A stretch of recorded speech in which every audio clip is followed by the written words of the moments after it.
Part 2 of Secrets of a Sunken begins with a quote from Howard Carter, so I'll just share that with you. It was for us to prove we were worthy of the trust. And I'll now start chapter 6. How long does it take to feed a cat? Dad quizzed me when I got home. I didn't have an answer this time either. As I took off my coat and warmed my hands by the stove, I was still in a daze. Though I'd expected the jar to be from Egypt, nothing had prepared me for Lysindra's story, which connected it to the most famous pharaoh in the world. I kept thinking about Kiki, the boy who'd wanted a normal life and who'd sounded nothing like the treasure-laden king Howard Carter was chasing after. And that wasn't all. Professor Hanawati had been working on the rest of the translation when he died. In his letter, he'd promised more to come. Just the part I'd read threw up questions enough. Was the little rock-faced tomb Professor Hanawati mentioned the same one Mr. Carter was searching for? Was the site where archaeologists and news reporters from across the world were gathering really the right place? It didn't sound that peaceful to me, which brought me back to the curse. Howard Carter was the reason the curse was active again. He had to be. The news of his final search in the Valley of the Kings had broken just before Professor Hanawati's letter arrived at Grandad's. In digging for the tomb, Mr. Carter had stirred up the past. Saying I had a headache, I went early to bed, where I read Lysindra's account all over again. This time I noticed the uncanny link between her life and the present day. Kiki's fever, his cough, the insect bite, all sounded spookily like Grandad's malaria and infected lungs.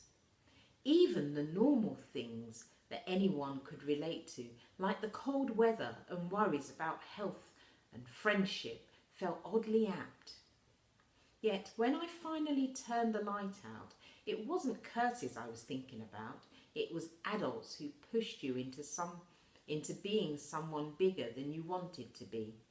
And best friends and brothers, neither of which I had, but which would probably make life a lot better. The next day, Tulip wasn't in school again. How she got away with it, I didn't know. So at the end of the day, I headed to Highgate to fetch my satchel. From St Kilda's, it was a half-hour walk to 24 Makepeace Avenue, which was the address written inside her bag. Desperate as I was to get the jar back, I was also looking forward to seeing Tulip and Oz again. The road itself was lined with trees, so even before I saw number 24, I knew it was going to be posh. It was halfway along the street, and by crikey, it was fancy. I stopped at the gate for a moment just to brush any dirt off my coat. The house was made of brick with doors arched like a church. Even the windows were beautiful, topped with little panes of blue and red glass. It was all a bit intimidating, mind you, so I took off my school hat before ringing the bell. Almost immediately the door flew open and there was Tulip.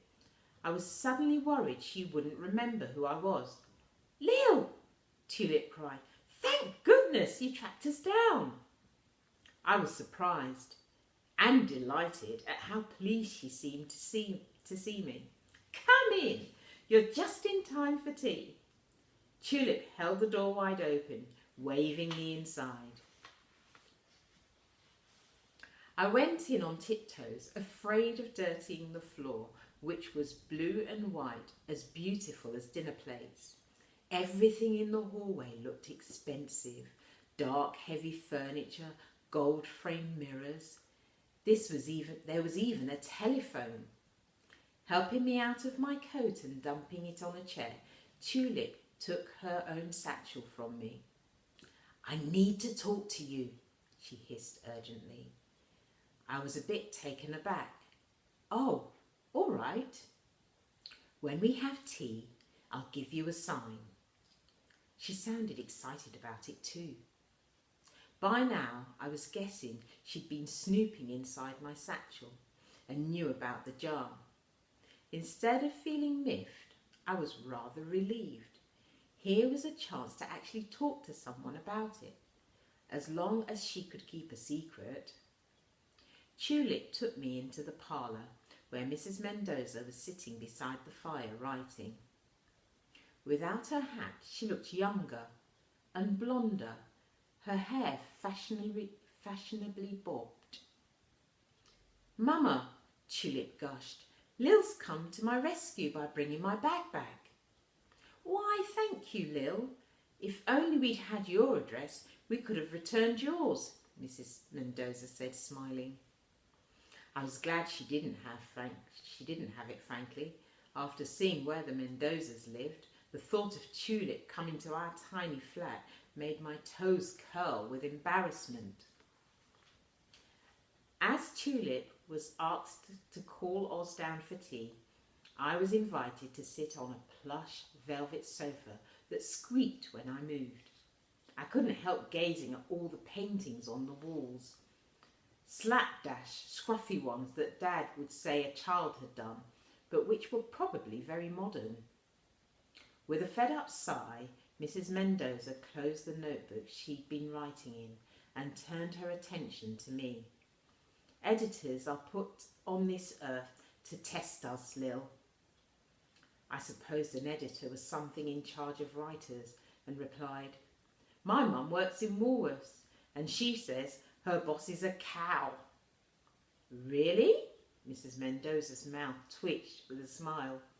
"Mr. Pemberton, my editor, is over here from the States. He works for the Washington Post, as do I." So she was American? It explained her accent and the way she spoke, freely, as if we were very old pals. Put me more at ease. "What are you writing about?" I asked. She laughed, though I hadn't meant it to be funny. "The Egyptian dig, of course. Howard Carter inching closer to a big discovery. Is there any other news story worth considering?" My heart sank. No, there probably wasn't. "Do you think they'll find the tomb this time?" "Apparently Mr. Carter has narrowed down his search to a particular spot in the valley," she confided. "Word has it they're days from a discovery." I gulped. "Really?" This wasn't good news at all. If Mr. Carter's digging had triggered off the curse, like I'd supposed, then I didn't have long to get the jar back to Egypt before Grandad's bad luck and health took a further turn for the worse. Mrs. Mendoza was looking equally unhappy.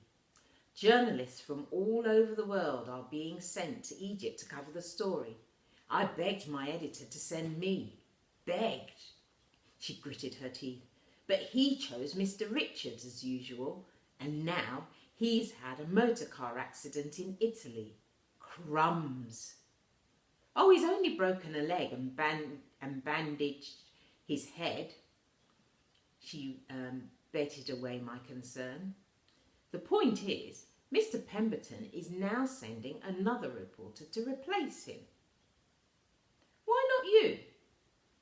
"Reporting on the discovery of a lost pharaoh's tomb," she scoffed. "The biggest news story since the end of the war. Why, that's a job for a man." "What tosh!" I burst out. Mrs. Mendoza eyed me with what I hoped was respect. "You took the words out of my mouth." Tulip returned then with Oz, who sank into the chair furthest from any of us. The tea arrived next, plates of hot buttered crumpets, lemon cake, chocolate cake, tiny meringues. I took 2 of everything, at which Tulip looked shocked, then made flapping gestures as I ate. She was, I soon realised, trying to hurry me up. It was a shame to bolt down such a top tea, but this was obviously the sign I'd been told to look out for. "Let's fetch your satchel, Lil," Tulip said in a bright voice. "Oz, you can come too." Oz leapt from his chair. I glanced longingly at my crumpets and all the cake I'd not yet tried, but the glare Tulip gave me made me put my plate aside. We went across the hall to the library. It was amazing that Tulip's house had a room just for books. There were pictures on the walls in here too, though mostly of the same person, a boy with hair that seemed to be constantly falling into his eyes. "Is that Alex, your brother?" I asked. Even though he was blonde and pale-skinned, he looked familiar, a bit like Tulip, I supposed. She chewed her lip, suddenly serious. "It is. He went to France in August 1918 and never came home." I felt awful for mentioning him. "Gosh, I'm sorry." "It's all right." Tulip gestured at the silver cups on the shelves, the sort people got at school for sport or writing clever essays. Alex was one of those super brilliant people who won absolutely everything, though his luck didn't last forever. Oz had started tapping his fingers against his knee in an agitated fashion. Tulip, seeming keen to change the subject, handed me my satchel, which had been hanging from a chair. "I didn't mean to look inside," she said, a bit shamefaced. "I didn't even realise it wasn't mine until last night, but I couldn't sleep with it in my room, not with that jar inside. It really spooked me." I was glad I wasn't the only one to have felt this, though being reminded of it made me uneasy too. "I think it's cursed," I admitted. Tulip shuddered. "Crikey, how gripping." "Believe me, it's not," I said. "My granddad's poorly in hospital, and if he's going to get better, then I've got to return the jar to where it belongs." I explained about Grandad and Professor Hanawati being in Egypt together. My Grandad never wanted to bring the jar back to England, but Professor did, and realised too late that it was cursed. "Death shall come on swift wings to anyone who disturbs the grave of a pharaoh," Tulip said in a dramatic voice. "Is that a proper saying?" I asked, because I've not heard it before. Tulip nodded. "Someone found it engraved on a stone very near to where Mr. Carter is digging," Mama told me. It sounded unnervingly close to what had happened to the professor and made me shiver. Oz, meanwhile, was getting impatient. "Can we please talk about the jar?" he begged, shirt sleeves rolled up like he was about to start some sort of task. "I've inspected it. The stopper is an Anubis head. Its animal form is meant to be that of a jackal, commonly found in deserts, where the dead would have been buried." Tulip winked at me. "I should have warned you, Lil. When my brother gets his teeth into a subject, he becomes a walking encyclopedia." "Professor Hanawati reckoned it was a canopic jar," I said. "Looks like one," Oz agreed. "Aren't those what they put the dead person's lungs and liver and bits and pieces into?" Tulip asked, pulling a face. "It is," I said, "but this jar had a scroll inside, not innards." "Can we see?" Tulip peered over my shoulder. "Open it up, Oz. That jackal head part looks like it's the lid." Just as I'd done, Oz tried to open it. Watching him twist it, then pull it, made me jumpy, though, and in the end I had to take it from him because I was terrified he'd break it. The lid won't budge. I've tried. Honest I have. Is the scroll in there still? Tulip wanted to know. Don't think so, I said. Professor Hanawati was translating it when he died. I wonder what it said, Tulip sighed. We should read it, Oz agreed. It might tell us who the jar belongs to. I took a deep breath. Actually, I have read it. Well, the first part of it. He sent the translation to my granddad with a letter explaining about the curse. And, Tulip raised an eyebrow, was I right to quote that phrase? Is it from the grave of a pharaoh? I looked at Tulip, at Oz. I had to tell them. It's about the last days of Tutankhamun by a girl who actually knew him. She calls him Kiki. He was best friends with her brother. Tulip blinked. Oz seemed to hold his breath.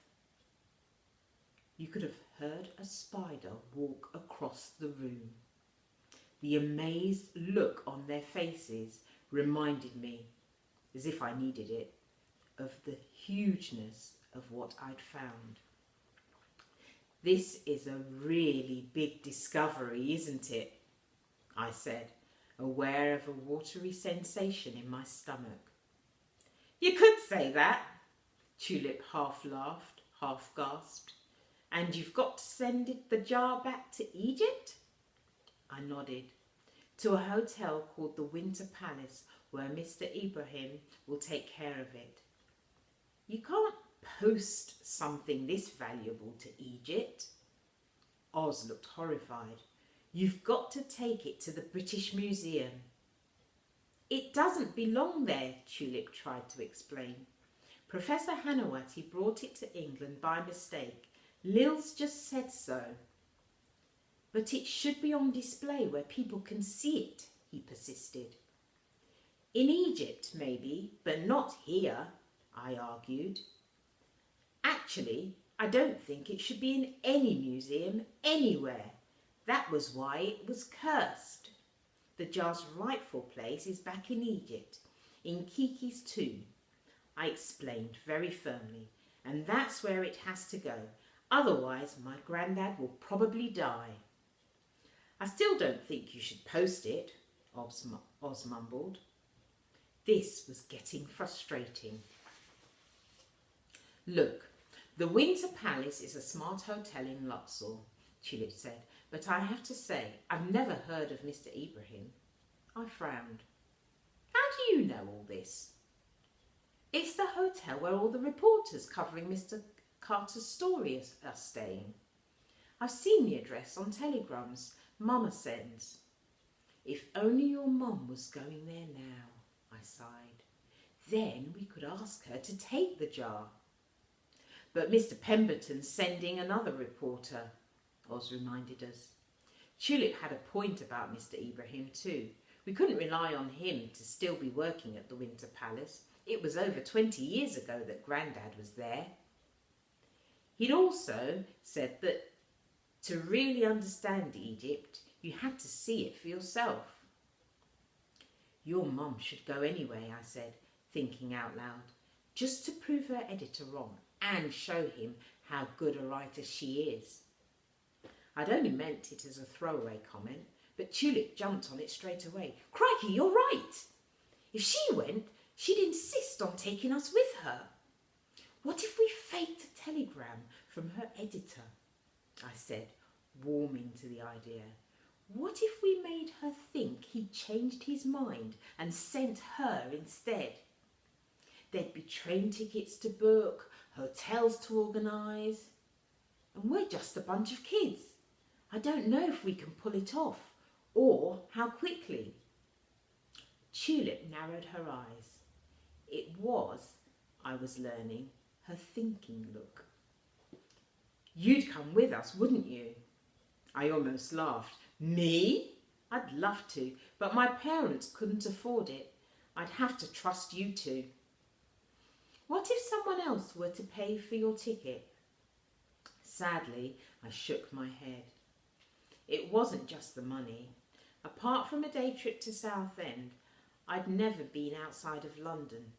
Egypt was the stuff of dreams, the stuff of Grandad, who'd always been the adventurous one in our family. My parents weren't like that. They worked hard, kept our rooms tidy, cooked a roast on Sundays if Mum could get a cheap cut of meat. That was their life. It was my life too. And it was far better than some. To wish for anything different felt ungrateful somehow.